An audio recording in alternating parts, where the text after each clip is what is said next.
என்னுடைய இந்த காணொலியை காணும் முன் இன்ஸ்டாகிராமில் பின் செய்யப்பட்டுள்ள அந்த காணொலியை கண்டுவிட்டு இந்த காணொலியை காணுங்கள். முந்தைய பதிவினில் உணவில் கணக்கப்படும் உணவு அல்லாத பொருள் சிந்தட்டிக் கலர்ஸ், ஆர்டிஃபிஷியல் கலர்ஸை பற்றி ரீல்ஸ் போட்டிருந்தேன். அதுக்கு ஒரு நல்ல வரவேற்பு. ஆர்டிஃபிஷியல் கலர்ஸ் எதனால் வந்துச்சு, எதற்கு மாற்றாக வந்துச்சு, அதை நம்ம அவாய்ட் பண்ணணும்னா நேச்சுரல் கலர்ஸ் என்ன, பிக்மெண்ட்ஸ் என்ன, இயற்கையான நிறமிகள் என்ன அப்படின்னு நீங்கள் தெரிஞ்சுக்கணும். 360 டிகிரிலையும் கலர்ஸ் இருக்குது. அது சொன்னால் அவங்களால நம்ப முடியுமா? நம்புங்க.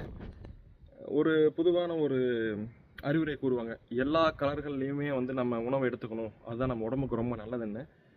அதுக்கு நம்ம ஆர்டிஃபிஷியல் கலர்ஸ் கிடையாது, நேச்சுரலான கலர்ஸ். நான் ஒரு பதிவு உங்களுக்கு ஒரு ஃபோட்டோ போடுறேன், மேபி ஒரு 5 செகண்ட்ஸுக்கு. அதை நீங்கள் பாருங்கள். அதில் என்னென்ன இயற்கையான நிறங்கள் உள்ளன, என்னென்ன பல வகைகள் காய்கறி வகைகள்லாம் அந்த நிறங்கள் உள்ளன, அந்த நிறமிகள் பிக்மெண்ட்ஸ் என்னென்ன அப்படிங்கிறதும் டீட்டெயிலாக இருக்கும். இன்ஸ்டாகிராமில் இந்த ரீல்ஸுக்கு கீழே பிக்மெண்ட்ஸ் அப்படின்னு சொல்லி டைப் பண்ணுங்கள். நான் உங்களுக்கு இந்த இமேஜை டிஎம் பண்ணுறேன், நீங்கள் ஜூம் பண்ணி தெளிவாக பார்த்துக்கலாம்.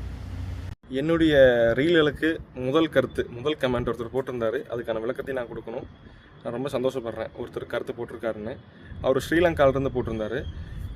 நான் வேளாண்மையை சார்ந்தவன் அப்படின்றது அவங்களுக்கு புரியலை. வேளாண்மை என்பது எதுவும் ஒரு ஜாதி பேரா அப்படின்ற மாதிரி கேட்டார். ஸோ வேளாண்மை என்பது மூத்த சொல். உழவு, விவசாயம், இதற்கு எல்லாமே ஒரு மூத்த சொல் வேளாண்மை. வேளாண்மை என்பது அக்ரிகல்ச்சர். நெகிழி பயன்பாட்டினை குறைப்போம், கழிவுநீரை நீர்த்தேக்கங்கள் கலப்பதை தவிர்ப்போம்.